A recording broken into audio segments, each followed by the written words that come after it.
AMVA's Driver Standing Committee has been committed this year to improving and promoting safety, security, and service within driver programs.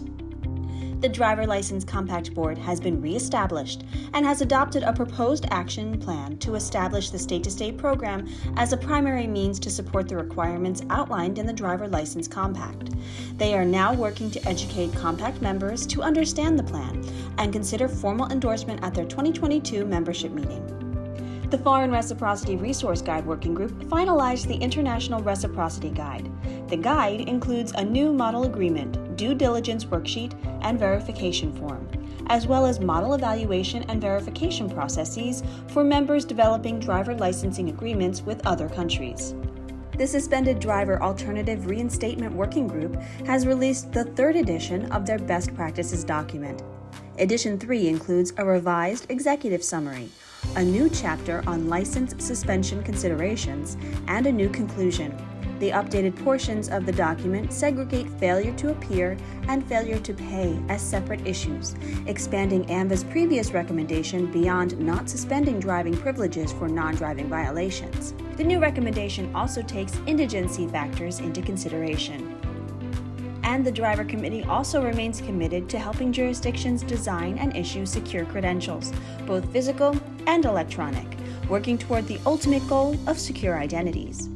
The Joint MDL Subcommittee continued to develop and refine guidance for members interested in pursuing a mobile DL.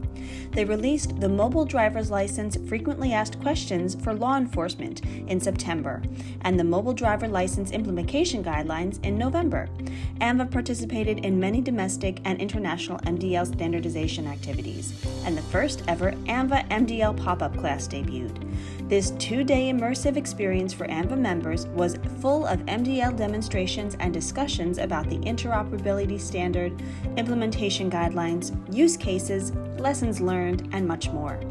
AMVA has also created the Digital Trust Service Steering Committee and began the work of building the onboarding requirements, operational procedures, and evaluation categories for the new MDL Digital Trust Service. The Driver Committee continues work on CDL test modernization, completing field testing in Florida, New Hampshire, and Maryland.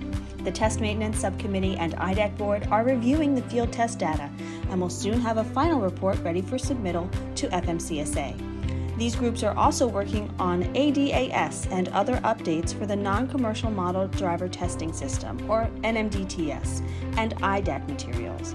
The materials will help meet the changing needs in driver testing as vehicle technologies continue to evolve. AMVA's CDL Driver History Record Working Group completed its initial draft of a best practices document covering the reporting of CDL-related convictions.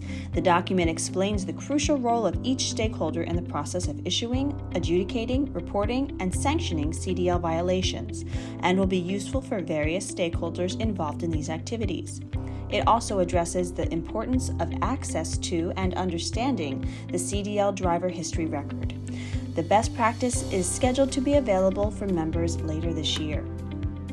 The IDEC program continued to provide jurisdictions uniformity in training and driver licensing examination practices, accrediting driver licensing examiner training programs, and certifying examiners who meet the program standards.